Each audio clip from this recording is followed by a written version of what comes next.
Hello दोस्तों, नमस्ते से कलादाब और आप सब लोगों को वापस से स्वागत है मेरे यूट्यूब चैनल आस्क सौरभ पे। दोस्तों, here I am with the most awaited video of this preparation series and that is going to be the mock test volume 2 part 2 और whatever you can call it. दोस्तों, पिछले mock test में हमने बहुत ही challenging questions और DU LLB 2021 के जो एग्ज़ाम पैटर्न था उसके हिसाब से हमने अपना क्वेश्चन पेपर सेट किया था और इस वाले क्वेश्चन पेपर में हमने पैटर्न को थोड़ा चेंज किया है। वे moved more towards CLAT and BHU LLB और हम लोगों ने करंट अफेयर्स को और कॉन्स्टिट्यूशन के एक तरीके से बहुत ही अनटच्ड पार्ट को टच किया है। सो दोस्तों, आप लोगों का इतना प्यार जो मेरी मॉक टेस्ट सीरीज को मिलता है, that is basically turning out to be the USP of this channel.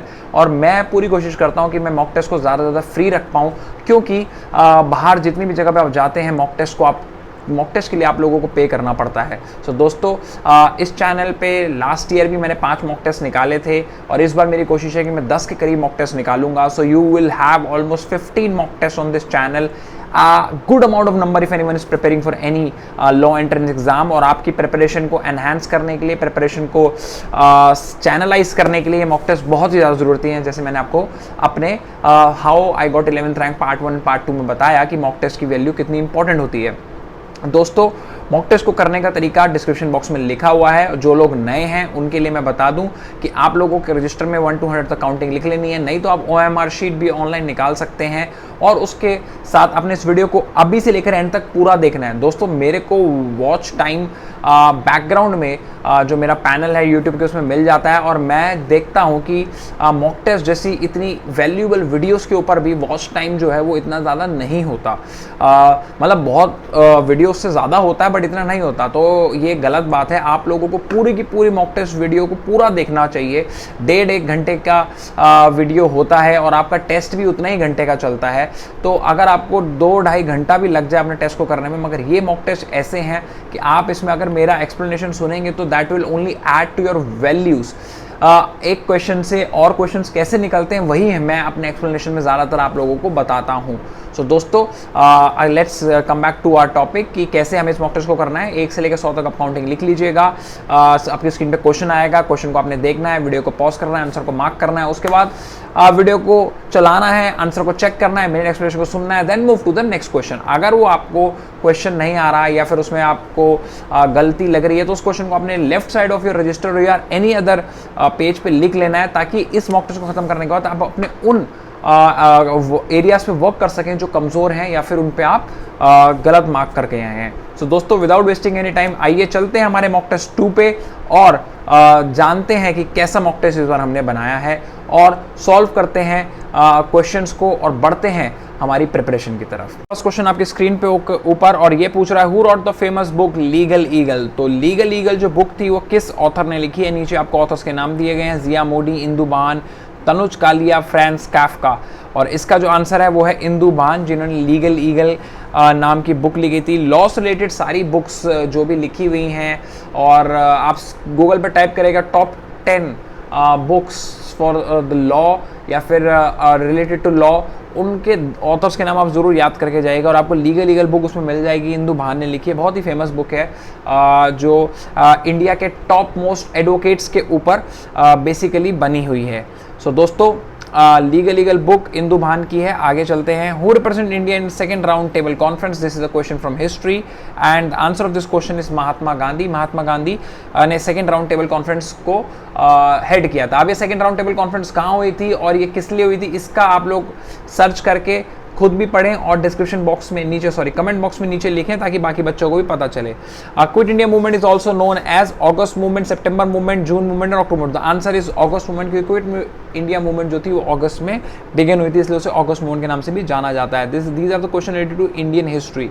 अगला क्वेश्चन है फ्रॉम इंपॉर्टेंट डेज। तो Pravasi Bharatiya Divas, NRI day celebrate on after coming of Narendra Modi government. This Pravasi Bharatiya Divas have been started to get lot of attraction, क्योंकि मोदी जी NRIs को काफ़ी importance देते हैं। तो प्रवासी भारतीय दिवस एनआरआई डे कब सेलिब्रेट होता है? It's on 9th of January। The answer is 9th of January। ऐसे बहुत सारे इंपॉर्टेंट नेशनल डेज और इंटरनेशनल डेज आपको करने चाहिए। मैं कोशिश करूंगा इसके ऊपर एक वीडियो आपके एग्जामिनेशन से पहले बना दूं, important international days and national days, जिससे कि आप लोगों को एग्जाम पॉइंट ऑफ व्यू से याद करने में आसानी हो जाए। दोस्तों अगला क्वेश्चन है, which organisation releases the world press freedom index? दोस्तों आप लोगों ने देखा होगा वर्ल्ड प्रेस फ्रीडम इंडेक्स में इंडिया की रैंकिंग आई है। कितनी रैंकिंग आई है कमेंट बॉक्स में नीचे लिखिए। बट मैंने ये नहीं पूछा रैंकिंग कितनी आई है, क्योंकि वो मैक्सिमम बच्चों ने पढ़ लिया होगा। मैंने पूछा कि वर्ल्ड प्रेस फ्रीडम इंडेक्स जो है वो कौन सी ऑर्गेनाइजेशन है जो रिलीज करती है। सो दोस्तों the international monetary fund, international press institute, reporters without borders, international centre for journalist. इसका आंसर है C, that's reporter without borders release करती है वर्ल्ड प्रेस फ्रीडम इंडेक्स के रैंकिंग्स को। इंडिया की रैंकिंग भी याद करके जानिए, कौन रिलीज करता है वो भी करके जाना। रिपोर्टर विदाउट बॉर्डर्स का कौन चेयरमैन है, ऑफिस कहाँ है, ये भी आपको याद करके जाना है। कुछ भी आ जाता है, हमको हल्के में नहीं लेना DOLLB के एग्जामिनर्स को। Six question, which is not correct regarding the tenure of जजेस of the supreme court? Supreme court के जजेस के टेन्योर को लेके इनमें से कौन सी स्टेटमेंट जो है वो सही नहीं है? अ जज of the supreme court remain in the office till the age of 65 years, this is right statement, क्योंकि सुप्रीम कोर्ट के जजेस की रिटायरमेंट एज 65 होती है। जजेस also supreme court give his resignation letter to the chief justice, okay. On the recommendation of parliament he can be removed by the president, okay. A supreme court जज can be removed only in condition of misbehaviour और in capacity. सो दोस्तों इसका जो answer जो नहीं है इसमें से वो है आंसर 2, क्योंकि जो सुप्रीम कोर्ट के जजेस होते हैं वो अपने रेजिग्नेशन चीफ जस्टिस को नहीं देते हैं, वो अपने रेजिग्नेशन देते हैं प्रेसिडेंट को, राष्ट्रपति को, भारत के राष्ट्रपति को अपना रेजिग्नेशन सौंपते हैं। तो आइए चलते हैं 7th क्वेश्चन पे, which city is called the Manchester of India? Very very good question. India में कौन सी सिटी है जिसे मैनचेस्टर ऑफ इंडिया कहा जाता है? तो दोस्तों answer is B, Ahmedabad. Manchester क्यों कहा जाता था? क्योंकि प्रीवियस टाइम में ब्रिटिश इंडिया के टाइम पे जो मैनचेस्टर था that was known to be the epicentre of clothing. वहाँ से इंडिया से कॉटन लेके जाता था, वहाँ से कपड़े बनते थे और पूरे इंग्लैंड में, ब्रिटेन में वो सप्लाई होते थे। उसी तरीके से जो अहमदाबाद था that is also was the epicentre of clothing at one point of time. Who is the first vice president recipient of Bharat Ratna award? तो दोस्तों भारत रत्न सबसे पहले किस राष्ट्रपति को, उपराष्ट्रपति को मिला है? जाकिर हुसैन, BD जट्टी, VV गिरी, सर्वपल्ली राधाकृष्णन।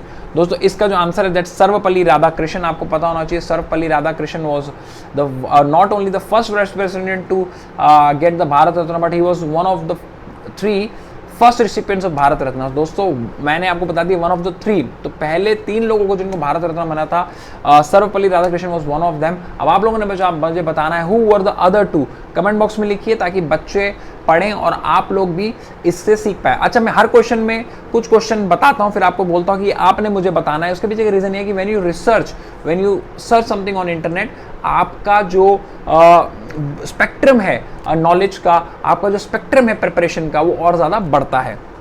अब अगले क्वेश्चन पे चलते हैं, विच one of them is not a war gallantry award? So दोस्तों it's talking about the gallantry award and their gallantry awards are divided into 2 parts, that's war and the other one is not during the war। so इसमें से कौन सा gallantry award है जो war time में नहीं मिलता? so महावीर चक्र, परमवीर चक्र, शौर्य चक्र और वीर चक्र। द आंसर इज 3 शौर्य चक्र। शौर्य चक्र जो है वो वॉर टाइम गैलेंट्री अवार्ड नहीं है। परमवीर चक्र, महावीर चक्र और वीर चक्र वॉर टाइम गैलेंट्री अवार्ड्स हैं आर्मी के। आप इसको ज़रूर पढ़ें, बहुत ही अच्छा टॉपिक है कि वॉर टाइम गैलेंट्री अवार्ड्स और जब वॉर नहीं हो रहा तब जो गैलेंट्री अवार्ड्स मिलते हैं उनमें क्या फ़र्क होता है। रिसेंट रिसिपिएंट्स के बारे में भी आपने ज़रूर पढ़ना है। Who among the following was given Ashok चक्र इन 2021? तो देखिए ये अवार्ड्स आ चुके हैं इंडिया के। अशोक चक्र किसको मिला था? बाबू राम, हंगप्पा दादा, बी संतोष बाबू, विक्रम बत्रा। ये देखिए सारे नाम बहुत ही फेमस है, आप सुनने होंगे आपने। The answer is A, Babu Ram. अच्छा, इसमें एक नाम है B Santosh Babu, he was the colonel B Santosh Babu who lost his life during the dispute which we have in Galwan valley recently. तो बी संतोष बाबू को कौन सा अवार्ड मिला था, ये आप लोग जरूर पढ़ के जाएं क्योंकि that is one of the important question and expected to come. Which river in Bihar is known as the river of sorrows? तो बिहार की कौन सी नदी है जिसको रिवर ऑफ सॉरोज के नाम से जाना जाता है? तो दोस्तों that's Kosi. C is the right answer. Why is it Kosi? क्योंकि कोसी जो है बाढ़ से सबसे ज़्यादा प्रभावित नदियों में से एक है, इसलिए उसे रिवर ऑफ सॉरोज के नाम से जाना जाता है बिहार में। जो बिहार के बच्चे मेरे इस वीडियो को देख रहे हैं वो लोग इस आंसर को सही मार्क कर रहे होंगे, बट उनको लग भी रहा होगा क्या क्वेश्चन पूछ लिया सर ने, तो इतना ईजी क्वेश्चन है। बट इंडिया के बाकी एरियाज में जो बच्चे इस वीडियो को देख रहे हैं शायद उनको ना पता हो कि Kosi is the river of sorrows in Bihar. Which article in constitution talk about the money bill, तो मनी बिल के बारे में कौन सा आर्टिकल बात करता है, एंड दैट इज आर्टिकल 110। तो 110 आर्टिकल जो है वो मनी बिल के बारे में बात करता है, मनी बिल को कैसे लाया जा सकता है, मनी बिल कहाँ प्रेजेंट किया जाता है, उसके बारे में उसकी अंदर डिटेल बताई गई है। It's one of the important articles in the important articles of constitution. अगर आपने मेरी video important article of constitution नहीं देखी है, डिस्क्रिप्शन बॉक्स में मैं लिंक डाल दूंगा। Important article of constitution, important sections of IPC, important section of contract act, important amendments के बारे में सारी वीडियोस मैं अपने नीचे डिस्क्रिप्शन बॉक्स में डाल दूंगा। Those are very important and you should do. तो क्वेश्चन 13 है, consider the following statement that's about the president and I think parliament. Consider the following statement: the president of India can summon session of the parliament at such place as she thinks fit. Okay, the constitution of India provides for 3 sessions of the parliament in a year, but it's not mandated to conduct all 3 sessions. Okay, there is no minimum number of days that parliament is required to meet in a year. तो ये पूछ रहा है इनमें से कौन सी statement correct है, and the answer is 1 and 3 basically correct statement है। पार्लियामेंट के 3 सेशन होते हैं साल के अंदर, उन तीनों का होना बहुत ज़्यादा जरूरी है, इसलिए जो बी है दैट्स नॉट राइट। प्रेसिडेंट किसी भी समय पे इस पार्लियामेंट को समन कर सकता है, that's up to the president when he और she thinks fit, it's right. Minimum number of days parliament के नहीं बताए गए हैं, यही कारण है कि पार्लियामेंट जो है कितने दिन कम से कम भी कितने दिन चले वो चल सकती है, क्योंकि वैसे भी हमारा आफ्टर फ्रीडम जो पार्लियामेंट का चलने का ग्राफ है वो धीरे धीरे डाउन आ रहा है, क्योंकि मिनिमम डेज की कोई भी बात हमारे कॉन्स्टिट्यूशन के अंदर पार्लियामेंट को लेकर नहीं की गई है। And this is one of the topic I feel should be inserted in parliament so that parliamentarians stop wasting the taxpayers' money. A demand or request for sexual favor from a woman is a punishable offence under Indian Code 1860. So इसमें अगर आप किसी लड़की से sexual favors मांगते हैं, so वो किसके अंदर आता है, that comes under 354A, that's about sexual assault का 354 का section है sexual assault का, that's divided into 354B, 354C, voyeurism और किसी को डिस्टर्ब करना, ये सब इसमें लिखा गया है। 354, 376 are one of the important sections when we are talking about the sexual assaults and rape. So do go through 354, 376, मैंने फिर से बताया इंपॉर्टेंट सेक्शन ऑफ आईपीसी का वीडियो डिस्क्रिप्शन बॉक्स में है, जरूर उन सारे सेक्शंस को आपने करके जाना है, ऐसे क्वेश्चंस आ जाते हैं। 15, whoever by word publishes any imputation concerning any person is said to defame that person. It's about defamation, guys. After fight with his boss, A writes a letter in a closed envelope to his boss, writing all kind of bad words and questioning his relation with office secretary. Boss read the letter and filed defamation decide. तो क्या हुआ, A ने अपने boss को letter लिखा और उसके बारे में सारे तरीके के बैड वर्ड्स लिखे, और साथ साथ में उसने उसके ऑफिस सेक्रेटरी के साथ रिलेशनशिप को लेके भी सवाल उठाया उस लेटर के अंदर। उसने क्या करा, एक क्लोज एनवेलप में वो लेटर अपने बॉस को दे दिया। सो दोस्तों बहुत ही ट्रिकी क्वेश्चन है, आपको लग रहा होगा आसान है, इसमें ऑप्शन देखते हैं। Boss will succeed as a accuse him without proof with foul intention, okay. Boss will not succeed as a letter is not read by anyone else other than him, okay. Boss will not succeed as a employee can write letter of criticism to his employer और boss and that is not defamation, okay. This is also very good point. Boss will succeed as he is a man of reputation and his image have been hurt. दोस्तों इसका जो answer है that's 2, boss will not succeed. Defamation का सबसे बड़ा principal जो है वो ये है कि डेफेमेशन किसी और व्यक्ति द्वारा पढ़ा होना चाहिए, किसी और व्यक्ति द्वारा किसी और व्यक्ति के सामने आपको बोला जाना होना चाहिए, क्योंकि आपकी बेइज्जती या आपका loss of reputation, loss of image तो तभी हो पाएगा जब कोई और बंदे ने वो बात सुनी होगी। जब वो बात किसी और ने नहीं सुनी, वो बात सिर्फ आपको क्लोज एनवेलप में दी गई है, तो वो डेफेमेशन किसी भी रूप में नहीं हो सकता।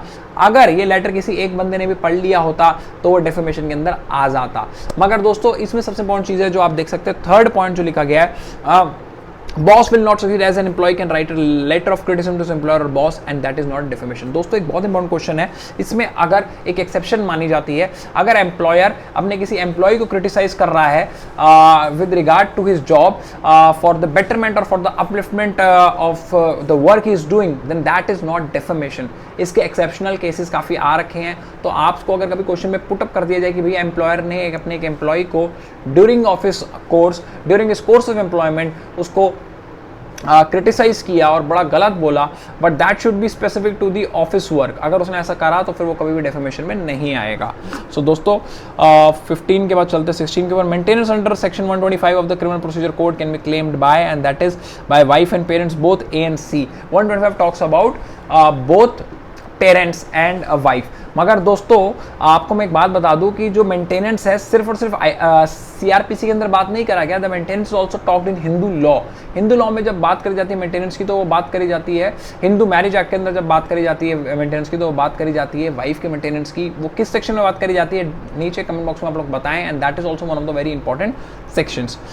अगला क्वेश्चन है 17, nothing is in offence if it is done under intoxication if person is intoxicated without knowledge और अगेंस्ट हिज विल। तो ये बात कर रहे हैं कि कुछ भी गलत नहीं है अगर कोई चीज़ इंटॉक्सिकेशन यानी नशे में करी जाती है, but the condition which they have added is कि वो नशा विदाउट द नॉलेज और against the will of that person होना चाहिए। तो फैक्ट क्या है, X and Y were at party, Y forces X to drink, X resisted a lot but later succumb to the pressure of Y and drank and party with him. तो पहले तो x और Y दोनों party करने गए थे, force किया गया एक्स को दारू पीने के लिए, मगर एक्स ने रेजिस्ट करा बहुत ज़्यादा। ओके, सो एक्स रेजिस्ट कर रहा है बट फिर भी उसने पी ली, ये succumb to the pressure of Y and then he enjoyed the party and drank with him. ठीक है, later on his way back under influence of intoxication he hit an old lady with his car. हमारे पास situation से हमें बताना है क्या करना है। ऊपर लिखा गया कि इंटॉक्सिकेशन अगर अगेंस्ट द विल हो तो वो गलत नहीं मानी जाती if you have committed any crime. X is liable, okay, X is not liable because he was intoxicated forcefully. Y is liable as Y forces X to drink who have never drink before. तो X ने पहले कभी पिया भी नहीं, X and Y both are liable. दोस्तों इसका answer है एक्स इज लाइबल। पहली चीज हमसे पूछा गया है who is liable, X is liable और नॉट। सो दोस्तों X is liable, Y X and Y both are liable नहीं होने वाला। वाई एक्स इज लाइबल क्योंकि एक्स ने रेजिस्ट किया बट देन पी लिया। ठीक है, अगर जब इसमें बात करा गया against his will and without his knowledge यानी उसको बिना बताए आपने उसकी दारू आपने उसके पेप्सी के में दारू मिला दी है और वो पी गया और उसको नशा चढ़ गया, तो that is without his knowledge. Against his will क्या, जबरदस्ती हाथ पकड़ के आपने उसे पिलाई है, नहीं। इस केस में ऐसा नहीं होता, इस केस में उसको फोर्स करा गया but then he succumb to the pressure and then he drank. तो फिर ये एक तरीके से वॉलंटरी ड्रिंकिंग में आएगा and you should be punishable for your offence. Offence of theft can only be against, that's against only the immovable property. Theft जब होता है that is against immovable property. Principle आ गया, the wrong of defamation is committed either by way of writing और it's equivalent और way of speech. Defamation should be publish so that third party knows about it. A defamatory statement is a statement is one which lowers a person's reputation. तो पता है क्या पूरी कहानी, what did that do. In above case Priya knew that Anvita didn't know Spanish. Priya को पता था अन्विता को स्पेनिश नहीं आती and that is why she wrote the letter in Spanish then decided the outcome of the case. देखो it is very clever one. इसमें 4 option आपको दिए गए, आप सारे के सारे ऑप्शंस पढ़ लो। This is very clever question. इसमें क्या है, इसमें भी लेटर लिखा गया पिछले वाले की तरह, मगर इसमें क्रक्स है कि जो लेटर लिखा गया वो स्पेनिश में लिखा गया और लिखने वाले को ये पता था कि सामने वाले को स्पेनिश नहीं आती, यानी but obvious is going to get that letter read from someone. The moment that letter have been read by someone, then that is defamation. So यहाँ पे जो अन्विता है वो बिल्कुल सक्सीड होगी क्योंकि प्रिया को पता था उसे स्पेनिश नहीं आती है, वो उसको किसी और को पढ़ाने जाना पड़ेगा और जैसे ही वो किसी और को पढ़ाएगी डेफेमेशन हो जाएगा, उसकी बेइज्जती हो जाएगी क्योंकि उसमें लिखा हुआ है, वो दूसरा बंदा भी सुन लेगा क्या लिखा हुआ है। तो the answer 1 is my friends is the right answer. X and Y go to Z. X stood on the guard with the spear in hand but didn't hit the Z at all. Y killed Z. अब इसमें हमने बताना है कि कौन कौन liable है। Y liable for murder of Z. X and Y both are liable.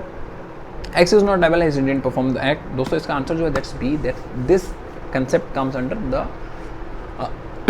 doctrine of joint liability.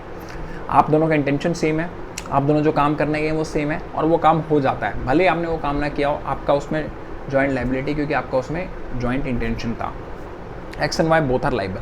How many types of punishment have been prescribed under the Indian penal code section 53। दोस्तों the answer is 5, but total 6 जो है जो 6 type of punishments की बात करी गई है, जिसमें wrongful confinement not wrongful confinement, जिसके अंदर सॉलिटरी कन्फाइनमेंट की जो बात है वो भी करी गई है। तो टोटल 6 टाइप ऑफ पनिशमेंट है, मगर इसमें स्पेसिफिकली पूछा गया था 53 सेक्शन के अंदर कितनी पनिशमेंट है, दैट इज 5 पनिशमेंट्स। अगर आ जाए टोटल पनिशमेंट कितनी है तो टोटल पनिशमेंट 6 है, जिसके अंदर हम लोग सॉलिटरी कन्फाइनमेंट यानी एकांत एकावास, जो एकांत कारावास होता है उसकी बात कर रहे हैं। इन case of offence punishable with fine, an offender who is sentenced to pay a fine not exceeding ₹100 but exceeding ₹50। तो किसी को फाइन पे करने के लिए बोला गया है 100 रुपये से कम, 50 रुपये से ज़्यादा। The imprisonment in default of payment fine shall not succeed. अगर वो बंदा वो फाइन पे ना कर पाए तो कितनी मैक्सिमम उस बंदे को सजा हो सकती है। तो दोस्तों ये बहुत इंपॉर्टेंट सेक्शंस हैं, स्पेसिफिकली मेंशन किया गया हमारे आईपीसी के अंदर। ऐसे आपने छोटे छोटे सेक्शंस मिस नहीं करने हैं। तो अगर आप 50 रुपये से ज़्यादा और 100 रुपये से कम का फाइन देने में चूक गए हैं तो आपको 4 महीने की सज़ा हो सकती है। सो 4 months, C is the right answer. If offender is sentenced to imprisonment for a term exceeding 1 year, the term of solitary confinement shall not exceed. देखा solitary confinement आपको बोला था ना, एकांत कारावास की बात हो रही है। एकांत कारावास अगर किसी बंदे को 1 साल से ज़्यादा की सज़ा मिले तो एकांत कारावास कितना होना चाहिए? तो दोस्तों आंसर इज 3 months। आपको मैं बता दूं 3 महीना ही सबसे ज़्यादा एकांत कारावास है, यानी 3 months से ज़्यादा किसी भी व्यक्ति को सॉलिटरी कन्फाइनमेंट में नहीं रखा जाता order of the IPC and order of the court. तो 3 महीने अगर किसी बंदे की 1 साल से ज़्यादा का एकांत कारावास है तो 3 महीने तक उसको 1 साल से ज़्यादा की उसकी सजा है तो 3 महीने तक उसको एकांत कारावास में रखा जा सकता है बस। तो 3 months are the very right answer. And अगला क्वेश्चन है maximum gap between 2 session of parliament. 2 session of parliament में मैक्सिमम कितना मुझे होना चाहिए? 3 months, 6 months, 120 days and 100 days। तो मैक्सिमम मतलब क्या? ज़्यादा से ज़्यादा, मतलब उसके बाद आपको सेशन करना ही पड़ेगा चाहे कुछ भी हो जाए।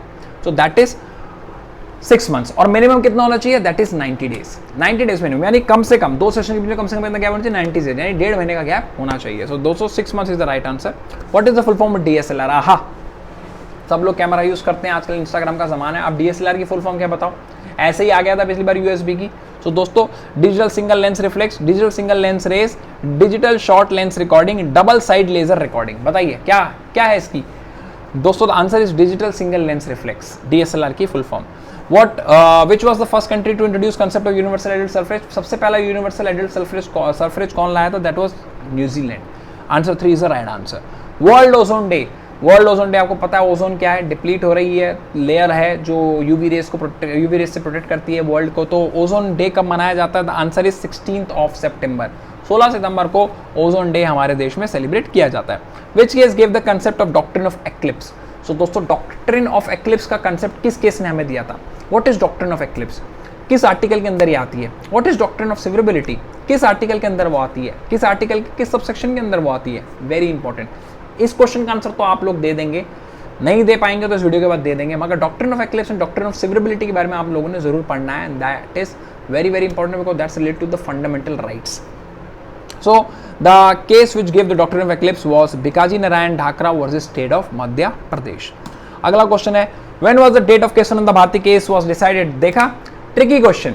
सबको पता है केशवानंद भारती की बेसिस डॉक्ट्रिन, सबको पता है Kesavananda Bharati is one of the landmark judgments, बस किसको पता है what was the date when Kesavananda Bharati was decided? So दोस्तों that is 24 April 1973। Very very important days आपको बोलूंगा याद करने के लिए। तो केशवानंद भारती, सचिन तेंदुलकर, केशवानंद भारती। सचिन तेंदुलकर वो उसका birthday is on 24 April, is the legend of cricket. And Kesavananda Bharati judgment is the legend of law. The ratio of zinc and copper in brass piece is 13:7.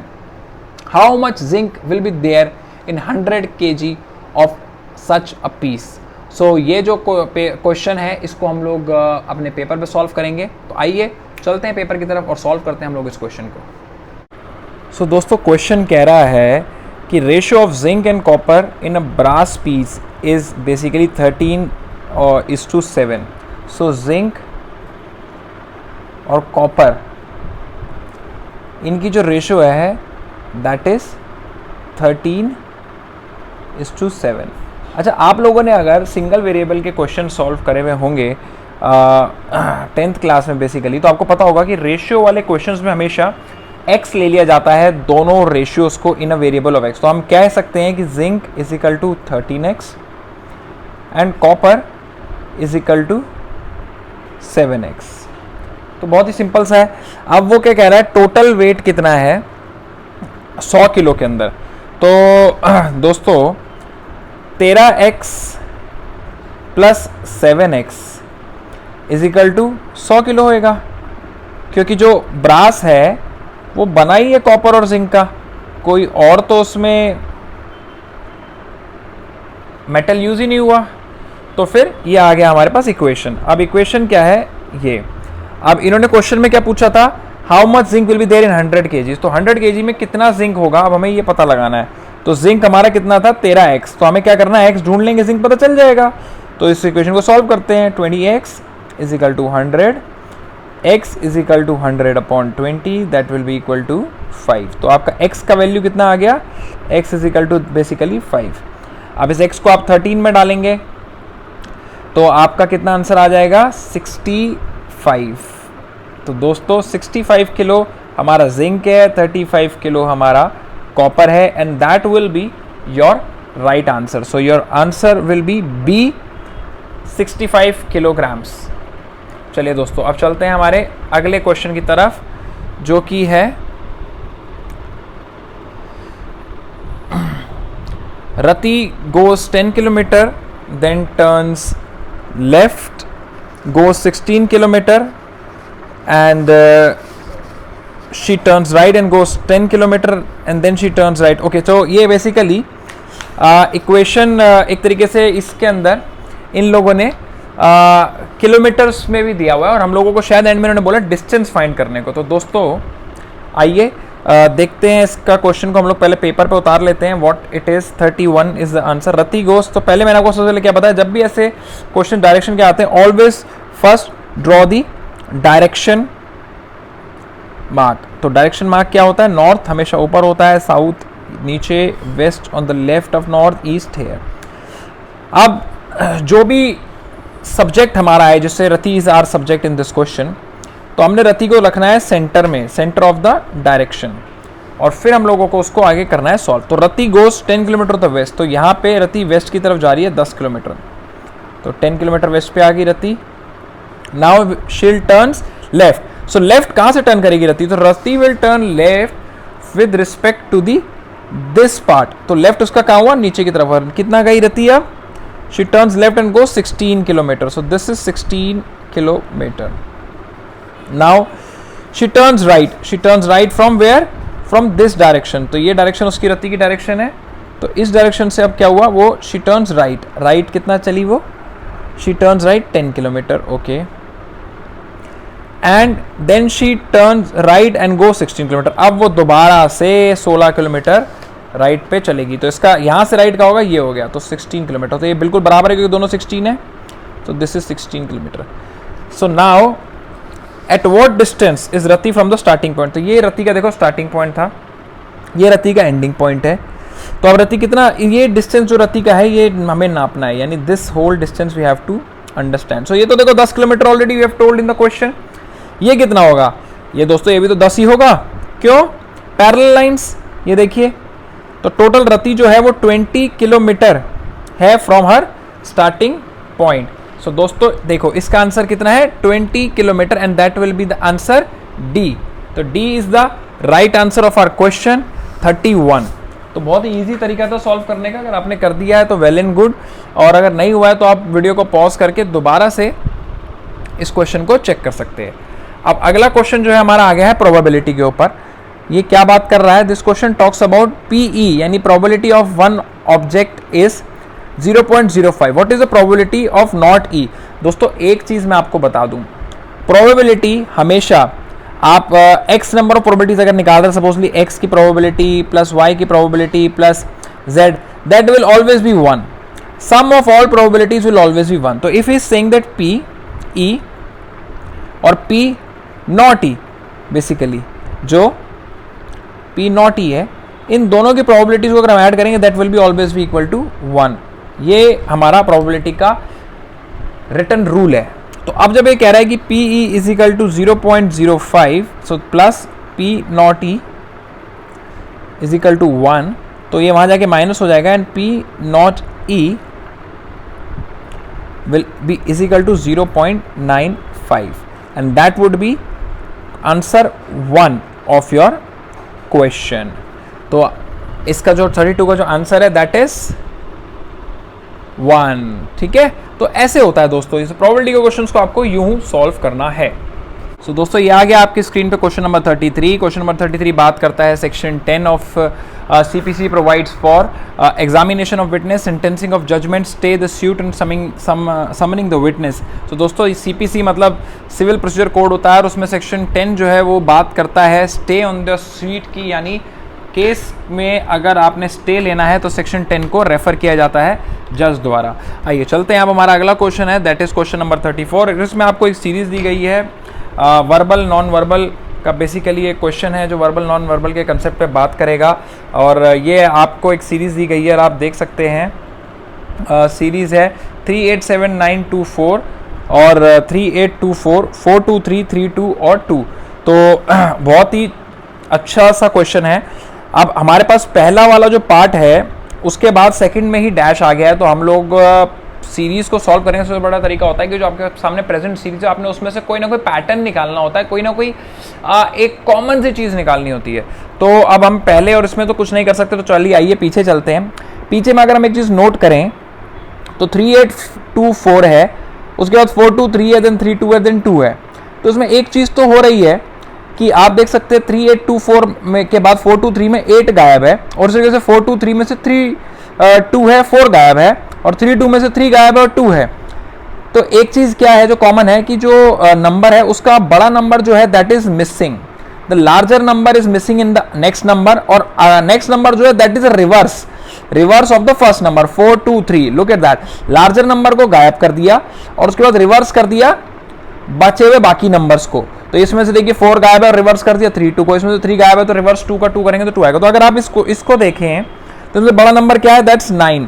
तो हम लोग 9 को गायब कर देते हैं और बाकी नंबर को रिवर्स कर देते हैं, दैट इज 4 2 7 8 3। तो दोस्तों this will be going to our answer and that is the answer given in the B option of your question. तो आप लोग देख सकते हैं आपकी स्क्रीन पर जो बी है 34 का, that is the right answer of the question. तो दोस्तों ऐसे आपको तरीका ढूंढना पड़ेगा इन सबको करने के लिए, क्योंकि अगर आप क्वेश्चन में से कुछ कॉमन नहीं निकाल पाए तो आपको बहुत दिक्कत होने वाली है। चलिए अब चलते हैं अगले हमारे क्वेश्चन नंबर 35 की तरफ। 35 जो है वो बात कर रहा है Sunday Monday Wednesday Saturday Wednesday Monday, ये भी एक तरीके की सीरीज है। सबसे पहला काम इसमें हम क्या कर लेते हैं, हम ना इसमें सबसे पहले तो अपना लिख लेते हैं हमारे सारे डेज को। तो डेज ये देखिए मैंने यहाँ पे उतार दिए हैं, Sunday Monday Tuesday Wednesday Thursday Friday और सैटरडे। अब ये जो क्या कह रहा है इसको आप देखिए, इसमें लिखा है संडे, संडे के बाद आ जाता है मंडे, यानी अगला डे एकदम बराबर है। देन मंडे के बाद जो वेडनेसडे है उसमें 2 दिन का गैप है। कैसे पता चला, ये देखो मंडे सॉरी 1 दिन का गैप है, दैट इज ट्यूसडे। तो पहले वाले में 0 डेज का गैप है, उसके बाद जो अगला है उसमें 1 दिन का गैप है। वेडनेसडे के बाद आप सैटरडे पे जाएंगे तो इसमें 2 दिन का गैप हो गया। ठीक है, कैसे, ये देखिए Thursday Friday and then you come to the Saturday. Saturday के बाद आप वेडनेसडे पे जा रहे हैं, तो अगर इसमें 3 दिन का गैप आ गया दोस्तों तो डेफिनेटली हमें एक सीरीज मिल चुकी है, एक हमें पैटर्न मिल चुका है। तो आप देखिए सैटरडे के बाद वेडनेसडे 1 2 3, उसके बाद आया वेडनेसडे, तो यानी ऑफ कोर्स 3 दिन का गैप आ गया। वेडनेसडे के बाद जो मंडे है that should be 4 days gap, 4 days gap on Monday. Am I right, देखते हैं इसको, आइए 1 2 3 4 और ये रहा। मंडे के बाद 5 डेज के गैप के बाद you will get Sunday definitely, देखिए वेरी गुड। मंडे के बाद 1 2 3 4 5 and then you get Sunday, देखा। अब संडे के बाद हमें क्या करना है, 6 डे का, क्योंकि हमारी सीरीज बन चुकी है 0 1 2 3 4 5 एंड दिस इज 6। 6 के बाद क्या है, संडे के बाद 6 1 2 3 4 5 6, कौन सा डे आया, संडे वापस। तो अगला इसमें जो हमारा मिसिंग है that is going to be Sunday and that will be your answer A 35 का ए आंसर। सो दोस्तों इस तरीके से हमने अपनी सीरीज वगैरह को सॉल्व करना है। सो दोस्तों 36 क्वेश्चन बात कर रहा है एलिबाई के बारे में, और ये एक लैटिन लीगल टर्म है। एलिबाई का जो मतलब होता है एट अदर प्लेस, ये यूजुअली एक तरीके का डिफेंस यूज किया जाता है by any criminal to in the court in which he tells कि भैया I was not at that place, I was at the other place. So alibi is that. Who among them have served as all three? The CGI, Vice President, President of India. इन चारों chief justice में किस chief justice ने as a vice president, president और CGI एक ही time पे सर्व किया हुआ है?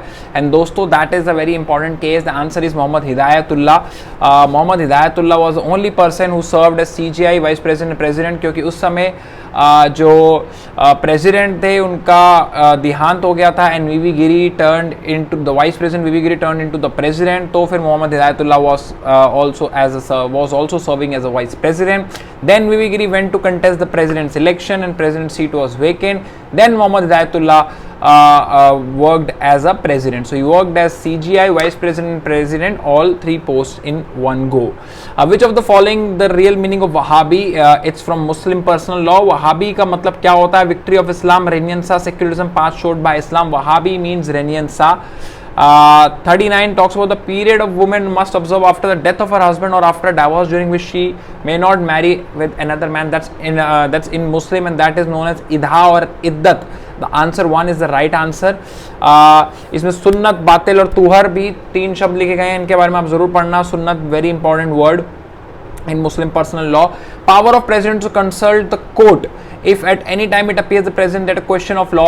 आपको पता है कि राष्ट्रपति को जब भी anything is under the question with regard to the law, then he can ask the Supreme Court of India for the consultation, and that is under the clause Article 143. Article 143 is the right answer. Which landmark case struck down the 9th schedule case? So दोस्तों 9th schedule जो था हमारे constitution में, उसको struck down, उसकी powers को dead करने के लिए कौन सा केस रिस्पॉन्सिबल था? आपको पता 9th शेड्यूल जो था फर्स्ट कॉन्स्टिट्यूशनल अमेंडमेंट में लाया गया था, और उसका जो मेन पर्पस था वो ये था कि किसी भी लॉ को जुडिशियल रिव्यू की स्क्रूटनी से बचाया जा सके. तो the answer is my friends I R Coelho versus state of Tamil Nadu. Which of the following is not a ground for divorce under Hindu law? Bigamy, adultery, cruelty. Bigamy भी ग्राउंड है, एडल्ट्री भी ग्राउंड है, क्रुएल्टी भी ग्राउंड है, तो इसका आंसर होगा none of these.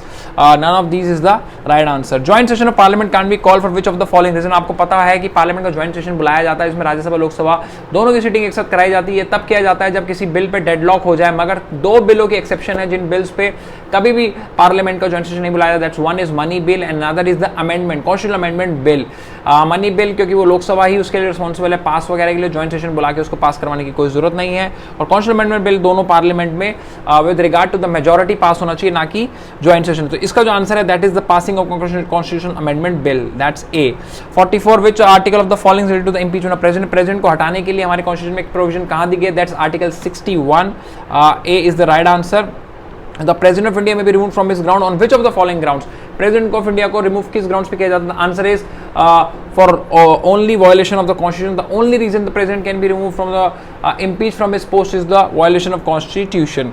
What is the meaning of legal maxim rex non protest precare? People can't protest, good law. Freedom to protest is healthy sign for democracy. King can do no wrong, protesters are no good. The answer is 3. King can do wrong, rex non protesta precare. Legal maxims are very important. An offer made without any word spoken or written is implied offer. दोस्तों कई बार क्या होता है, we need not to make any offer but that's an implied offer, जिसमें किसी भी offer को मुंह से ना बोला गया हो, एक्सप्रेस ना किया होगा, that is an implied offer. As per Article 219, all contracts made by union government in exercise of his executive power are made under seal of. जो जितने भी कॉन्ट्रैक्ट जो हैं जो यूनियन गवर्नमेंट साइन करती है वो किसके हेड के अंदर साइन किए जाते हैं? क्या वो प्राइम मिनिस्टर के हेड के अंदर साइन किए जाते हैं? क्या वो प्रेसिडेंट के हेड के अंदर साइन किए जाते हैं?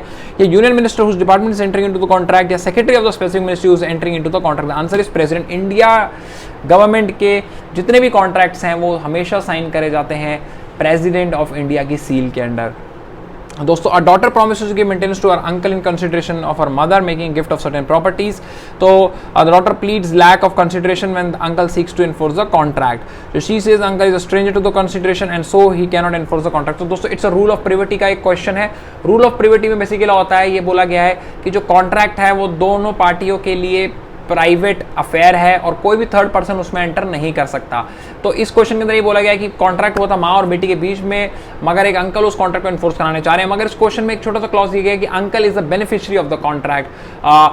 जो माँ और बेटी के बीच में होता है, क्या अंकल फिर से अफोर्ड करा सकते हैं? दोस्तों of course yes. The answer is the woman, the daughter can not be succeed because according to Indian contract act consideration might move from any person. आपकी स्क्रीन पे दोस्तों आ चुका है 50th question. Principle an act of God is an operation of natural force so unexpected that no human foresight और skill could reasonably expected to anticipated. तो an act of God यानी force majeure की इसमें बात हो रही है. Force majeure basically दोस्तों लैटिन नाम है N act of a God का. आप फोर्स मेजोर के बारे में जरूर पढ़ के जाएं. इसमें कह रहा है कि कोई भी ऐसी चीज जो किसी भी ह्यूमन के हाथ में ना हो और एकदम उसकी फोरसाइट यानी उसके दूर दूर तक सोच में ना हो, अगर वो चीज हो जाए तो फिर ह्यूमन को एक एक्सेप्शन दी जा सकती है. तो अब ये यहाँ पे एक फैक्ट है. For the past week there had been average to high rainfall with forecast of heavy rainfall in Cherrapunji region. Mr. India was engaged in dyeing company and had left some dyed clothes on his terrace for drying since it had not rained in the past 2 days. However, it rained that day and the cloth got washed away. The customer filed a suit against him, in response to which Mr. India claimed the defense of act of God. तो Mr. India ने defence of अपना plea करा act of God का, कि उसे पता कि मतलब एकदम अचानक से बारिश आ गई जो उसके हाथ में नहीं थी और सारे कपड़े बर्बाद हो गए। अब दोस्तों आप इस क्वेश्चन को अगर ध्यान से देखेंगे तो आप इसमें फैक्ट में एक पहली लाइन में आप पहचान पढ़ लेंगे कि क्या लिखा हुआ है। For the past week there had been average to high rainfall, यानी एवरेज से हाई रेनफॉल ऑलरेडी हो रही थी और फोरकास्ट था हैवी रेनफॉल का, यानी फोरकास्ट था हैवी रेनफॉल का, यानी जो फोर साइड, जो हमारी दूरदर्शिता या दूर की सोच तक में भी ऐसा हो जाएगा उम्मीद नहीं थी, उसकी तो यहाँ पे संभावना बिल्कुल जीरो हो जाती है, क्योंकि फोरकास्ट था है हैवी रेनफॉल का। और अगर ये हो गया तो एक्ट ऑफ गॉड नहीं हो सकता, यानी अगर मुझे पता है कि बारिश तेज हो जाएगी कभी ना कभी, या फोरकास्ट है हैवी बारिश का और पिछले हफ्ते से बारिश हो भी रही है ज्यादा, तो मैं प्रिकॉशन रखता, चीजों को संभाल के अपना कपड़ों को सुखाता, मगर मैंने ऐसा नहीं किया तो I will be liable and mister India will be liable since he had not taken advocate precautions. 51 right of action can not arise out of illegal activity, कोई भी इलीगल एक्टिविटी आप करें तो राइट ऑफ एक्शन अराइज नहीं हो सकता। NB were thieves engage in stealing car and other vehicles, one they stole a car and while driving off they had to cross a city, they engage a driver to drive them through the city since they didn't know the route inside. The indicator lamp of the car was not working and thieves had not realized this and therefore had not told about it to the driver.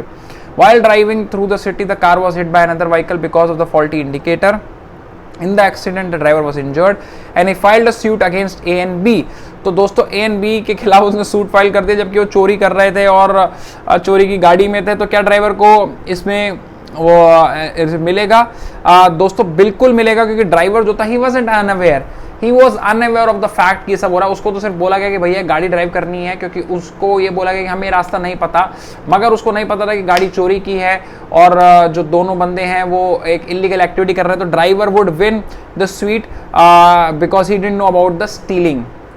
52 the remedy of compensation, contract act में compensation कहां पे आता है? Section 73 के अंदर। दोस्तों very very important section, section 73 of Indian contract, क्योंकि Indian contract में अगर आप किसी भी कॉन्ट्रैक्ट को ब्रीच करते हैं, ब्रीचमेंट ऑफ कॉन्ट्रैक्ट होता है, तो उसका जो आपको रेमेडी है वो सेक्शन 73 में मिलेगी। Copyright act firstly introduced in which country? It was introduced in दोस्तों England 1709। Patent for the dash is prohibit, किस चीज का पेटेंट नहीं मिल सकता? दोस्तों एटॉमिक एनर्जी, एटॉमिक एनर्जी यानी न्यूक्लियर एनर्जी का पेटेंट कभी भी नहीं मिल सकता। The main essential of trademark is distinctiveness, easy to pronounce, it should be short, invented. दोस्तों the answer is its distinctiveness. The patent should be distinctive. Answer 1 is the right answer. Patent should be the trademark should be distinctive of the other trademarks in its field. Distinctive का मतलब होता है अलग, कुछ नया और different. Absolute ground for refusal of trademark is given in which section? It's given in section 9 of the Indian trademark act 1999। Section 9 के अंदर एब्सोल्यूट ग्राउंड दिए कि ट्रेडमार्क को कैसे रिजेक्ट करा जा सकता है, किन बेसिस पर रिजेक्ट करा जा सकता है, that is given in section 9। 57 principal is liable for all the acts agent which he does, इसमें एजेंट और प्रिंसिपल की बात करी गई है और प्रिंसिपल हमेशा एजेंट के हर एक्ट के लिए लायबल होता है। अब एक बॉलीवुड एक्टर टर्न बलवान खान को एक प्रोड्यूसर बन गया था, उसने महावन रिलीज करी। मिस्टर धनंजय सत फिर जो है उसमें पैसा लगाते हैं, उससे उसने लोन लेता है माँ वन के लिए बलवान खान, और वो लोन वो नहीं पे कर पाता। Dhananjay just then doesn't go through legal channel but ask Kanchan Cheema को वो कहते हैं रिकवर करने के लिए debt on his behalf. In the process of recovery Kanchan Cheema damages the property and managers Balwan Khan then file the suit. तो जो धनंजय सत है, जो उन्होंने बेसिकली क्या करा, उन्होंने कंचन चीमा को हायर किया। कंचन चीमा को जैसे ही उन्होंने हायर किया वो उनका एजेंट बन गया, ठीक है। उसके बाद जो भी वो काम करेगा वो ऑफ कोर्स प्रिंसिपल के अगर ऑब्जेक्टिव को फुलफिल करने के लिए करता है तो उसके लिए जो प्रिंसिपल है वो लाइबल होगा। तो this answer to this question is C, yes Kanchan Cheema was appointed to recover money of Dhananjay सत and acting as an agent in his behalf, तो ये उसके लिए लाइबल होएगा। When the concerned party to contract has been obtained by undue influence, fraud और misrepresentation. दोस्तों इसका बहुत इंपॉर्टेंट चीज है कि अगर आप कोई भी कॉन्ट्रैक्ट के लिए अनड्यू इन्फ्लुएंस करते हैं, कोजन यूज करते हैं या फिर फ्रॉडुलेंटली किसी बंदे का आप कंसेंट ले लेते हैं तो वो कंसेंट मान्य नहीं होता। ऑफ कोर्स की बात है, सबको पता है कंसेंट मान्य नहीं होता, बट क्या कॉन्ट्रैक्ट तब क्या होएगा? इलीगल होएगा, वॉइडेबल होगा, वॉइड होएगा या फिर एनफोर्सेबल होगा? एनफोर्सेबल तो होएगा नहीं किसी वाल में, तो वो आउट हो गया। इलीगल होएगा, वॉइडेबल होगा या वॉइड होगा? तो दोस्तों इसका आंसर जो है वो है वॉइडेबल। वॉइडेबल का मतलब क्या होता है कि वॉइड हो सकता है। वॉइड हो सकता है किसके चाहने पे? The description of the person who have been fraudulently और कोअर्जनली और in undue influence have given given the consent. तो जब कॉन्ट्रैक्ट हम करते हैं उसमें अंडर इन्फ्लुएंस हमारे पर हो गया, फ्रॉडलेंटली हमसे कॉन्ट्रैक्ट साइन करा लिया, बट क्या पता वो कॉन्ट्रैक्ट इन फ्यूचर हमारे फायदे में हो रहा हो, तो क्या उसको अवॉइड करने से हमारे को जो बेनिफिट मिलना चाहिए था वो खत्म हो जाएगा। तो इसलिए एक बेनिफिट दिया गया है कि अगर जिस बंदे के साथ फ्रॉडलेंटली एक्टिविटी हुई है वो चाहे तो उस कॉन्ट्रैक्ट को कंटिन्यू कर सकता है। तो that is the answer is voidable. Which of the following considers good cholesterol with reference individual facing risk. तो दोस्तों गुड कोलेस्ट्रॉल हमेशा माना जाता है HDL को, दैट्स हाई डेंसिटी लाइपोप्रोटीन। अब इसके बारे में जरूर पढ़े। हाई डेंसिटी लाइपोप्रोटीन बेसिकली जो है वो बैड कोलेस्ट्रॉल को मारता है हमारी बॉडी में। The handle of pressure cooker is made of plastic because it should B non conductor of heat. The plastic use their is the first man made plastic which is दोस्तों it's बेकालाइट। बेकालाइट का handle, हमारे cookers के handle जो होते हैं वो बेकालाइट के बने होते हैं। वेरी वेरी गुड क्वेश्चन ये, और पिछला क्वेश्चन बहुत अच्छा था। ऐसे थोड़ा जीके क्वेश्चन में डालता रहूंगा क्वेश्चन पेपर में, ताकि आप लोगों को और ज्यादा हेल्प होती रहे इन नियर फ्यूचर। आपकी स्क्रीन पे क्वेश्चन आ चुका है। Which one of the following vitamin have role in blood clotting. So the blood clotting किस विटामिन से होती है दोस्तों? That's vitamin K. Which is the Nobel prize award ceremony है, why Nobel prize award ceremony held every year on December 10 दोस्तों? because of that day is responsible for the Alfred Nobel's death. So Alfred Nobel was passed away on that day. Very good question. लोग हाँ आपसे awards के question पूछ लेंगे, but ये एक अलग ही क्वेश्चन है, तो I have get it into the test. Which of the following who were never accorded with Nobel prize? Mahatma Gandhi, Nelson Mandela, Martin Luther King, Stephen Hawking. तो नीचे ऑप्शन दिए गए, ओनली वन, या सिर्फ महात्मा गांधी थे ऐसे? Okay, both 1 and 4, 1 and 4 is Mahatma Gandhi and Stephen Hawking. Only 2 यानी Nelson Mandela, या 1 and 2? दोस्तों the answer is 1 and 4। Stephen Hawking and Mahatma Gandhi have never got the Nobel prize. Who among the following is a new elected PM of Australia? दोस्तों अभी recently Australia के general election conclude हुए हैं, and Anthony Albanese have won the election 64। किस party से वो one करें? Of course आपको ये याद रखना जरूरी है, क्योंकि क्वेश्चन ये भी आ सकता है कि भैया विच party have won the Australian election. तो एंथनी एल्बनीज किस पार्टी के हैं? कमेंट बॉक्स में आप लोग सारे मुझे बताएंगे। तो चलते हैं अगले क्वेश्चन पे। Who among the following prime minister of India have not defeated by no confidence? दोस्तों इसमें से कौन सा प्राइम मिनिस्टर है जो नो कॉन्फिडेंस वोट जिनको नहीं पड़ा था? Answer is 3, Morarji Desai, H D. Deve Gowda lost to no confidence vote, V P Singh lost to the no confidence vote, Atal Bihari तो आपने सुना होगा वेरी फेमस 1 वोट से वो हार गए थे। मोरारजी देसाई पे 2 बार नो कॉन्फिडेंस मोशन लगा था, but he never lost to it because क्योंकि उन्होंने उससे पहले ही अपना रेजिग्नेशन दे दिया था। Which organisation approved $47 million project to support India's Karmayogi programme? India's Karmayogi programme, पहले ही बात तो वो किसके लिए है? IAS से रिलेटेड प्रोग्राम है, तो इसको जरूर पढ़े क्योंकि यूपीएससी के रिलेटेड क्वेश्चन वैसे भी आ ही जाते हैं। तो which organisation have donated 47 have approved 47 million? तो it was world bank have given that 47 million.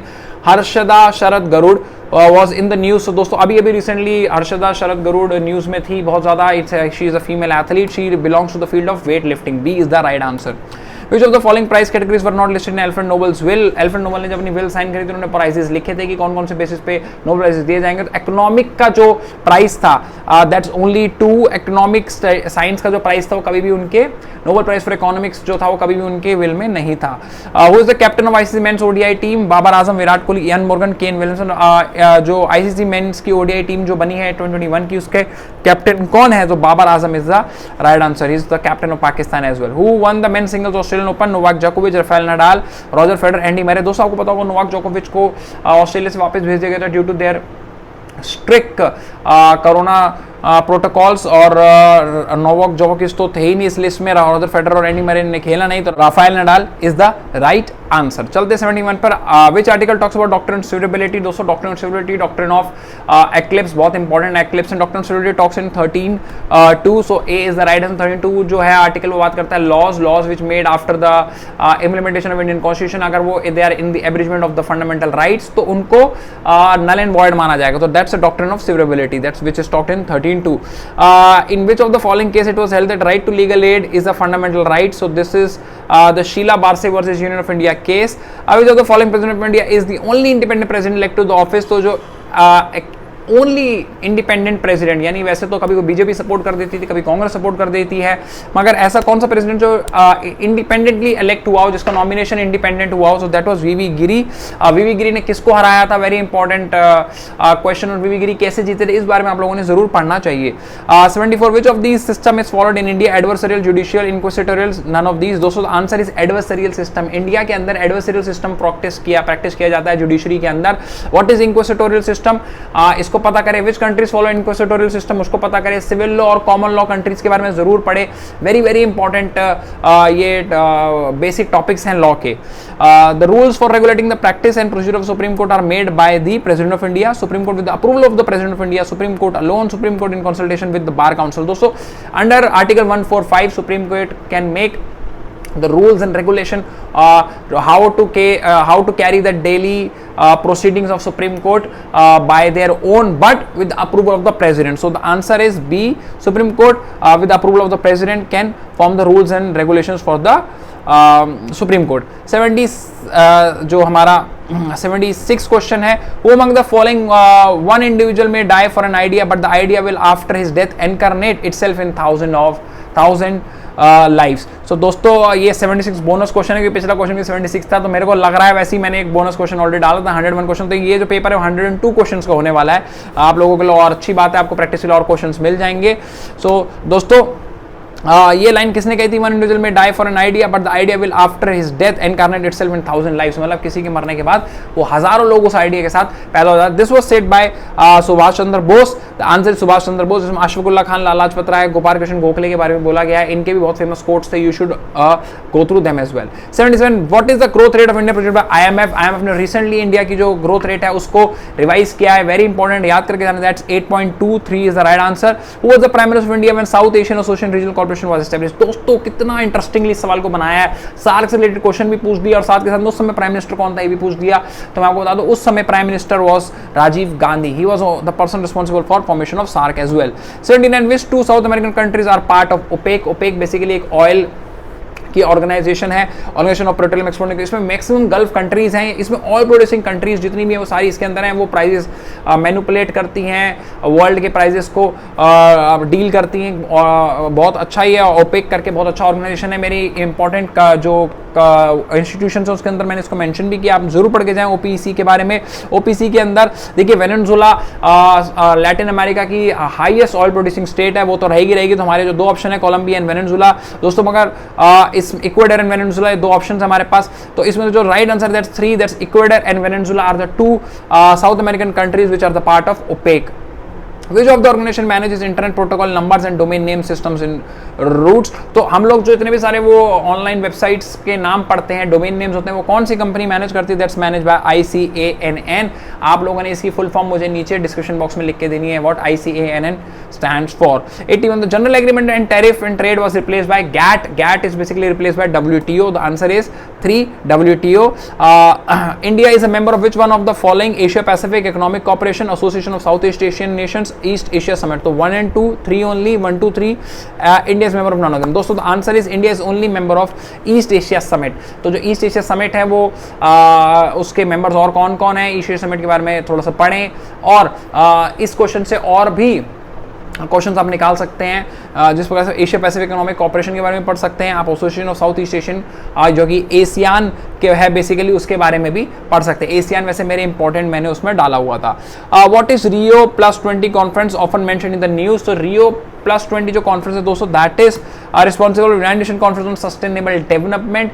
A is the answer, that is very very important conference दोस्तों, इसके बारे में आप पढ़िए जरूर अपना गूगल पे जाके। I am very quickly going through the questions because I have to make sure कि ये वीडियो शॉर्ट रहे, क्योंकि मैं देखता हूँ लोगों का वॉच टाइम जो है वो बहुत कम रहता है, इसलिए आप लोग वीडियो को पॉज करें, क्वेश्चन को ढंग से पढ़े, उसको आंसर लेके फिर मेरे डिस्क्रिप्शन को और मेरे एक्सप्लेनेशन को आप फिर सुने, पहले आप अपने क्वेश्चन को जरूर कर ले। तो इसलिए अगर मैं फास्ट भी बोल रहा हूँ देन यू मेक श्योर कि आप वीडियो को पॉज जरूर करें बीच में। दोस्तों the next question is consider the following statement, a retired जज of supreme court can practice as जज of supreme court for even temporary period. Okay, a retired high court जज may be appointed as ad hoc जज of supreme court. दोस्तों इसमें जो second statement that is only right, जो supreme court का जज है रिटायर, वो कभी भी सुप्रीम कोर्ट में प्रैक्टिस दोबारा नहीं कर सकता, बट हाँ हाई कोर्ट के जज क्योंकि वो एज ऑफ 62 में रिटायर हो जाते हैं और उनकी एक्सपर्टीज सुप्रीम कोर्ट के जज को, मगर अगर वो होते और उनको सुप्रीम कोर्ट जज बनाया जा सकता था, तो इसलिए हाई कोर्ट के जजेस को एज एड हॉक जज, जब सुप्रीम कोर्ट में जजेस की कमी हो जाती है तो यूज करा जा सकता है आफ्टर रिटायरमेंट, क्योंकि उनकी एज जो है वो 62 में रिटायर हो गए, तो they also have 3 years 65 years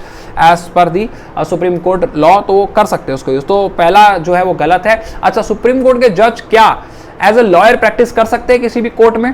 ये क्वेश्चन आप मुझे नीचे डिस्क्रिप्शन में येस और नो के साथ बताइए, क्या सुप्रीम कोर्ट के जो जजेस हैं, रिटायर्ड जजेस, वो एज अ लॉयर प्रैक्टिस कर सकते हैं in any court of India? Landmark case on first information, FIR के ऊपर जो सबसे ज्यादा इंपॉर्टेंट लैंडमार्क केस है 210 ललिता कुमारी वर्सेस स्टेट ऑफ यूपी, जिसके अंदर कॉग्निजेबल ऑफेंस के ऊपर मैंडेटरी एफआईआर का प्रिंसिपल लाया गया था और बहुत ही लैंडमार्क जजमेंट है, आप इसको जरूर याद रखिएगा दोस्तों। Then 86, in which article is said the supreme court is a court of record, that said in basically 129, article 129 supreme court judiciary से रिलेटेड जितने भी 124 से लेकर आपके 145 तक आर्टिकल्स आपने सारे करके जाने, those are very very important. Suspension of fundamental right during emergency is been borrowed from which of the following constitutions? So it's constitution of USSR, Magna Carta, Weimar constitution of German empire. दोस्तों देखो, emergency के provisions हमारे Germany से आए हैं, तो हमारा option जो डी है और सी है उनमें से कोई एक होना चाहिए। देखिए आप लोग कंफ्यूज हो जाएंगे, आप लोग बोलेंगे देखो जर्मनी से आए थे, आप कॉन्स्टिट्यूशन ऑफ जर्मन एम्पायर कर देंगे, but the answer is Weimar constitution. Weimar constitution was also the constitution of Germany during Hitler's rule. तो 88, which among the following article give the powers to central government to take preemptive action to protect any state from external aggression and internal disturbance? This is article for emergency provisions. Emergency provision में that is article 355, जिसके अंदर union की responsibility है states को external aggression और internal disturbance से बचाना। 89, name the 2 countries that recently decided to join NATO. अभी रिसेंटली 2 कंट्रीज ने नाटो ज्वाइन करने के लिए बात करी, तो those countries are basically Finland and Sweden. 90th question दोस्तों, harm suffered voluntary is not actionable in law, यानी आप अपनी मर्जी से अगर कोई हार्म सफर करे तो वो कभी भी आपको कोई रेमेडी नहीं दिला सकता। यानी आप खुद एक केज ऑफ टाइगर में जाने के लिए एग्री करे हैं और आपको टाइगर काट ले तो आप फिर किसी से रेमेडी एक्सपेक्ट नहीं कर सकता। अब इसके अंदर Dumdev a snake charmer was exhibiting his talent to a group of people, one of the स्केन escaped and bit a child who had to hospitalize for 2 days for a treatment. तो अब आपने इसमें बताना है कि दमदेव जो कि स्नेक चार्मर था, उसके पास से सांप छूट गया, उसने एक बच्चे को काट लिया, जो बच्चा वहां पे खड़े होकर सांप को देख रहा था। Damdev is liable to compensate the child's family for his careless act. Damdev is not liable to anything as such things keep happening. Damdev is not in position to compensate as he is poor. Child should have taken adequate care from protecting herself from snake bite. दोस्तों देखो, जब मैंने बोला आप पिंजरे में जाएंगे जहाँ पे शेर आपको काट सकता है, आप उसके लिए एग्री हुए हैं, बट जब सांप का आप कोई डांस देख रहे हैं, सांप का आप कोई चीज़ देख रहे हैं, तो आप एक खुले जगह में हैं और आप एक्सपेक्ट कर रहे हैं कि जो बंदा सांप का आपको डांस दिखा रहा है या सांप के जो भी आपको एक्टिविटी दिखा रहा है वो एडवोकेट केयर ले रहा है, तो आप एक्सपेक्ट करते हैं और आप रिस्क नहीं ले रहे हैं, आप बेसिकली एक तरीके से वहाँ पे विदाउट एनी हार्म खड़े हैं।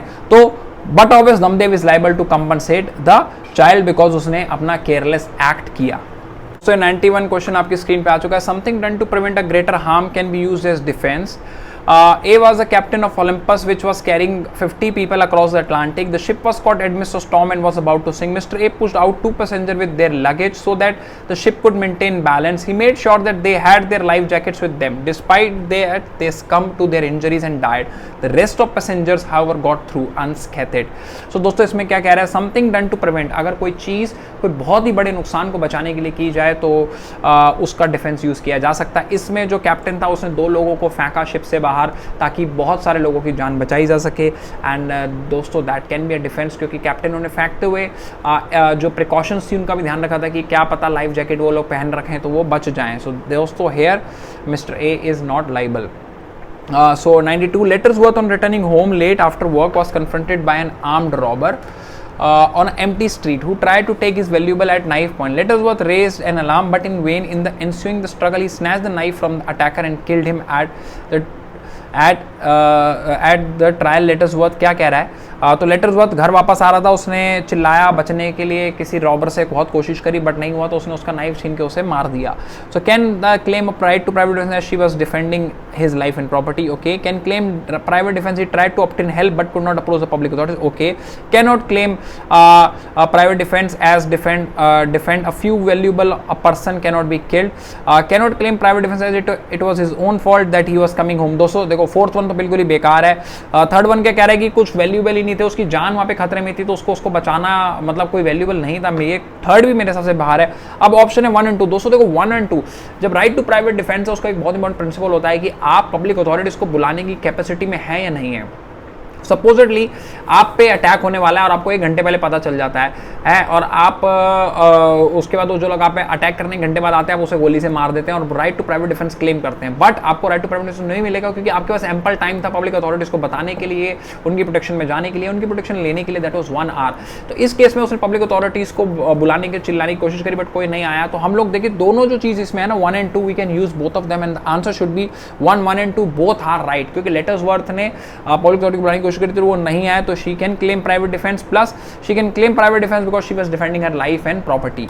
93 is that which one of the following is not required in case of vicarious liability as an employer. Vicarious liability के कंसेप्ट में इनमें से क्या चीज जरूरी नहीं है? Employee must have acted negligently, okay, the employee must have committed a tort, okay, the tort must have been committed in the course of the employment, okay, there must be an employer employer relationship। दोस्तों answer is ए, क्योंकि चाहे employ जो है वो negligently करे या फिर intentionally करे, उससे कोई फर्क नहीं पड़ता, एम्प्लॉयर फंसेगा ही फंसेगा, क्योंकि जो एम्प्लॉयर है वो कोर्स ऑफ एम्प्लॉयमेंट में, एम्प्लॉय जो कोर्स ऑफ एम्प्लॉयमेंट में करता है, एम्प्लॉयर उस सब चीज़ों के लिए ब्लेम्ड होता है, चाहे वो नेग्लिजेंटली करे या फिर इंटेंशनली करे। तो जो नेग्लिजेंट का इसमें प्रिंसिपल है दैट इज नॉट रिक्वायर्ड, बाकी सारे प्रिंसिपल रिक्वायर्ड है कि टॉट होना ही चाहिए, तभी तो एम्प्लॉयर फंसेगा, प्लस उन दोनों के बीच में रिलेशन यानी वो दोनों के दोनों एम्प्लॉय और एम्प्लॉय होने चाहिए।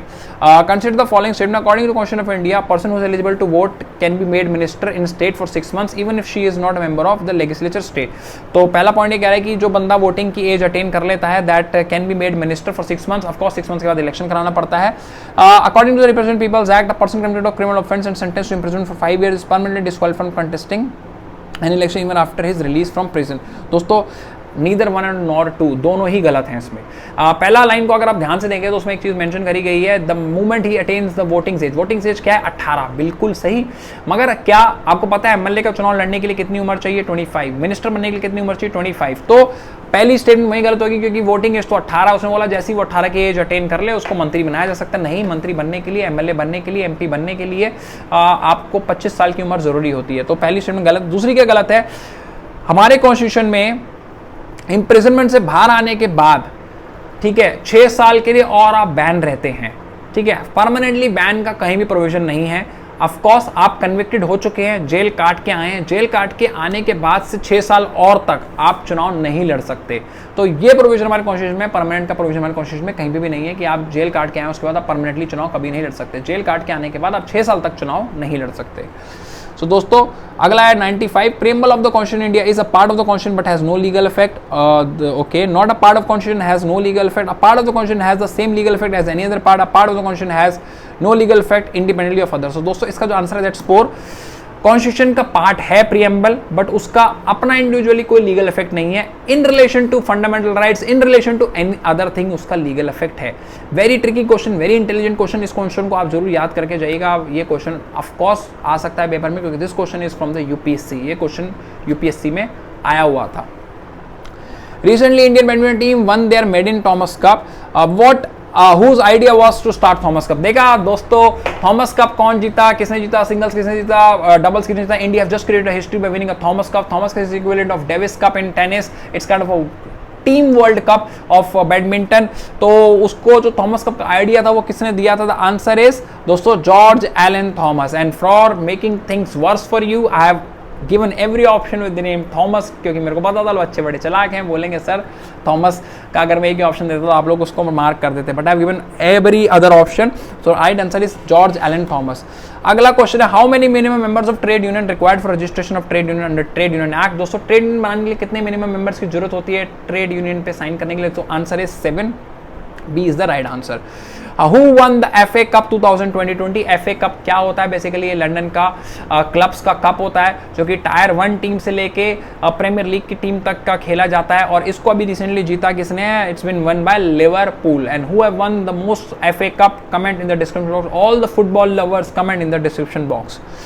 अगला क्वेश्चन जो है आपका आ चुका है सिटिंग अरेंजमेंट को लेके, तो आइए इसको हम लोग सॉल्व करते हैं पेपर के ऊपर, हमारे सिटिंग अरेंजमेंट के क्वेश्चन। तो दोस्तों देखो सबसे पहले हम लोगों को क्या करना है, पहले तो हमको एक सर्कल इस पर बना लेना है, ठीक है, ये मैंने एक सर्कल बना दिया। अब इसमें 8 कुर्सियाँ हैं, तो पहले हम 8 कुर्सियाँ बना लें क्योंकि कुर्सियाँ एकदम एक दूसरे के अपोजिट लगती हैं, तो ऐसे बनानी है आपने 8 कुर्सियाँ। ये देखिए 4 बन गई, एक यहाँ से किधर, इधर से और ये इधर। ठीक है। तो अब हमारी पहली स्टेटमेंट क्या कह रही है हमको, हमारी पहली स्टेटमेंट कह रही है कि D is between A and F। तो D आ गया, अब A और F के बीच में, तो A और F पहले हम रुक जाते हैं कि राइट लेफ्ट में, वो अभी नहीं पता, आगे की स्टेटमेंट पढ़ते हैं। D is between A and F and opposite to G। तो देखो अपोजिट टू G हो गया। जब सिटिंग अरेंजमेंट्स होता है ना दोस्तों, आप लोगों को अपोजिट वाली चीज़ पहले करनी है, क्योंकि वो बिल्कुल फिक्स रहती है। क्योंकि देखो अगर कुछ भी इसमें हिलेगा तो दोनों ऐसे ही हिलेंगे, ठीक है, ये एक दूसरे के आमने सामने रहेंगे, या चाहे नहीं यहाँ रख लें, चाहे नहीं यहाँ रख लें, चाहे नहीं यहाँ रख लें। इसलिए अपोजिट वाली सीट्स को तो आप पहले ही डाल लें, क्योंकि वो ऐसे ही घूमेंगी। अब वो अगला कह रहा है E is to the right of A। तो दोस्तों अगर देखो A में यहाँ लगाऊंगा तो उसके राइट में तो D आ जाएगा। तो बट ऑब्वियस हमारे A एंड F की बात हो रही थी, अब हमारे को क्लियर हो गया कि A यहाँ पर है, क्योंकि उसके राइट में तभी तो ही आपका E आ पाएगा। E देखो यहाँ पे आ जाएगा और यहाँ पे F आ गया, क्योंकि क्या बोला था, D is between A and F। तो हम लोगों को पहले कंफ्यूजन था कि किधर होगा, A इधर होगा या इधर होगा, मगर अब क्लियर होगा कि A के राइट में E है, और अगर A को हम यहाँ डाल देंगे तो राइट में तो D आ जाएगा। इसलिए ये अब हमारा कुछ सिटिंग बन गई है, यानी अब बहुत अच्छी सिटिंग हमारी बन गई है, 3 ही बची हैं बस। अब वो क्या कह रहे हैं, E is to the right of A, ठीक है, E is to the right of A, ठीक है, but on the left of C। तो दोस्तों यहाँ पे C आ गया, क्योंकि C यहाँ बैठा, उसके लेफ्ट में E आ जाएगा, क्योंकि देखो इन सब का जो डायरेक्शन है देखने की, वो टेबल के सेंटर में होती है। तो आपने जब उनका लेफ्ट और राइट निकालना है तो you have to make sure कि आप उनका राइट लेफ्ट इस तरफ डायरेक्शन से निकालें, तो तब आपको आसान हो जाएगा ये करना, ठीक है। अब अगला क्या पूछ रहे हैं वो, A on the left of C whose right hand is G। तो देखो C का जो राइट हैंड है वो G है, यानी बिल्कुल क्लियर है, तो स्टेटमेंट मैच हो रही है। अब अगला है B enjoys having H on his left। तो H on his left, तो एक ही बचा लेफ्ट वाला, अगर B यहाँ बैठेगा तो ही H यहाँ पे आएगा। और अगली स्टेटमेंट क्या कह रहा है, F2 is right, F2 is right. देखा कितना बढ़िया, ये तो बिल्कुल हमारा मिल गया। देखो इसको, इसका सेंटर ये देख रहा है तो ये इसका राइट आ गया। तो अब देखो हमारा सिटिंग हम लोगों को मिल गई है। अब हमारा जो क्वेश्चन नंबर 99 है वो क्या पूछ रहा है, 99 जो हमारा क्वेश्चन है वो पूछ रहा है who is immediate right of F। तो immediate right of F, right F इधर देख रहा है, उसका राइट इमीडिएट क्या है, D। तो the answer is D and that is answer number 4 is our right answer for the 99th question.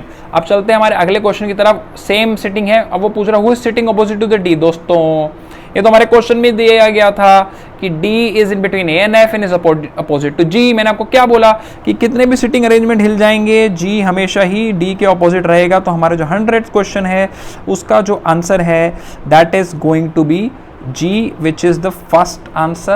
So we have our 100th question answer number 1 and 99th का 4. So this will be our right answers. तो दोस्तों ऐसे आपने sitting arrangements के question को करना है। चलिए अब चलते हैं हमारे 101th क्वेश्चन पे, which is the one of the bonus questions for you guys। क्योंकि मैंने एक क्वेश्चन में डबल नंबरिंग भी कर दी थी, तो आपके लिए 2 बोनस हो गए बेसिकली। तो अब ये क्या है, सिलॉजिज्म का क्वेश्चन है। मैं कोशिश करता हूँ सिलॉजिज्म का 1-2 क्वेश्चन डाल दूँ। 2 लास्ट ईयर दिल्ली यूनिवर्सिटी में सिलॉजिज्म नहीं आया था, बट क्लैट और BHULLB में सिलॉजिज्म आ जाते हैं। तो अब ये क्या कह रहा है, इसमें हम मार्क को, मैंने आपको क्या बताया था, सिलॉजिज्म के क्वेश्चन में जब भी कोई स्टेटमेंट दी गई हो जो डेफिनेट हो, तो डेफिनेट स्टेटमेंट में क्या होगा कि हर डायग्राम, जितने भी डायग्राम बनेंगे, it have to be right on all the diagrams. But जहाँ पे कंडीशनल स्टेटमेंट है या ऑप्शनल स्टेटमेंट जिसे हम लोग कह लेते हैं कि मे बी लग जाता है, जिसमें कुछ ना कुछ ऑप्शन आ जाता है, उसमें अगर एक भी डायग्राम में चलेगा तो हमारा आंसर सही होगा। मगर इस वाले में to get our answer yes we have to get all statement right. इस वाले में एक भी अगर सही होगा तो we can get the answer right. तो अब पहले हम लोगों ने देखना है कि स्टेटमेंट्स जो हमारी कंक्लूजन्स हैं वो बाद में देखते हैं, पहले स्टेटमेंट देख लेते। तो पहले ये लोग क्या कह रहे हैं, सिलॉजिज्म बना लेते हैं। All engineers are villagers. तो पहले विलेजर्स हम लोग बना लेते हैं, दिस इज विलेजर। तो इंजीनियर सारे इसके अंदर आ जाएंगे क्योंकि all engineers are villagers. No villager is a nurse. तो जो विलेजर है वो नर्स नहीं है, ठीक है, तो दिस इज नर्स।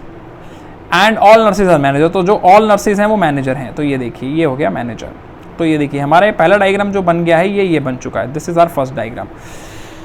अब कंक्लूजन आ रहा है। कंक्लूजन मैं देख रहा हूं, no engineer is manager, all villagers being manager is possibility. देखो all villagers being manager is a possibility.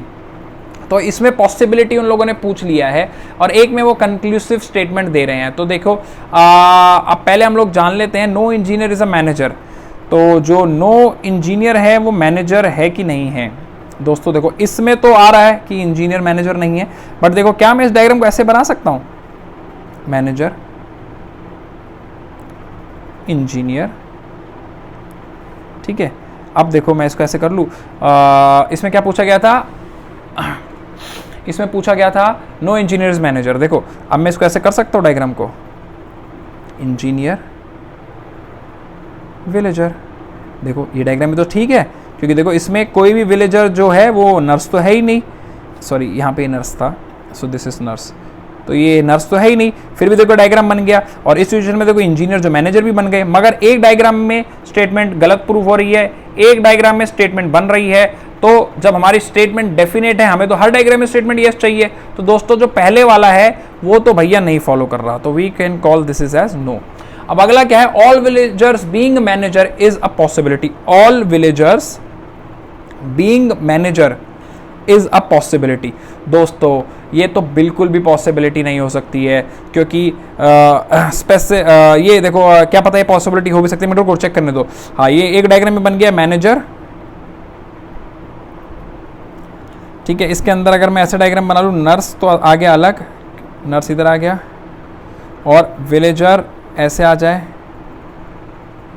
और इंजीनियर ऐसे आ जाए, ठीक है। तो देखो आ रहा है, पॉसिबिलिटी बन रही है, देखो पॉसिबिलिटी तो बन रही है। तो इसके अंदर क्या है, पॉसिबिलिटी क्या है, एक ऑप्शनल स्टेटमेंट है जिसके अंदर आपको पूछा गया अगर एक डायग्राम में भी ठीक हो गई तो हमारा आंसर यस हो जाएगा। सो दोस्तों जो सेकंड आंसर है दैट फॉलोज। मैंने क्या बोला, डेफिनेट स्टेटमेंट में आपको हर डायग्राम में स्टेटमेंट राइट चाहिए। देखो ये डायग्राम कैसे बने, दो बना, ये तीन डायग्राम्स मैंने एक ही उसके बना दिए, ठीक है।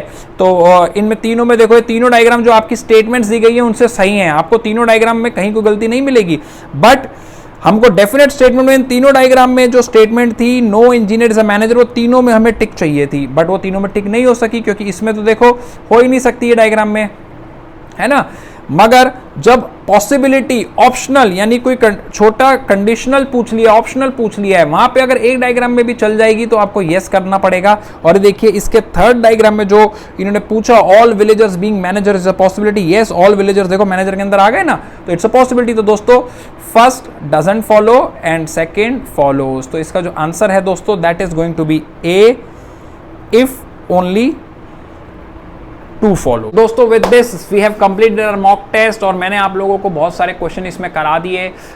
उम्मीद करता हूं कि एक अच्छा मॉक टेस्ट मैं आप लोगों को लेकर आ पाया हूं, और आप लोगों की प्रिपरेशन को मदद करने की पूरी कोशिश जो मैं कर रहा था उसमें मैं सफल हो पाया हूं। दोस्तों आप लोग अपने सारे के सारे मार्क्स जो आपके आए कमेंट बॉक्स में जरूर बताएं, इससे मेरे को पता लगता है कि मैंने मॉक टेस्ट कितना डिफिकल्ट है, कितना आसान बनाया है, प्लस इससे बाकी बच्चों को पता लगता है कि कौन बच्चा कितना स्कोर कर रहा है। So it gives rise to a very healthy competition.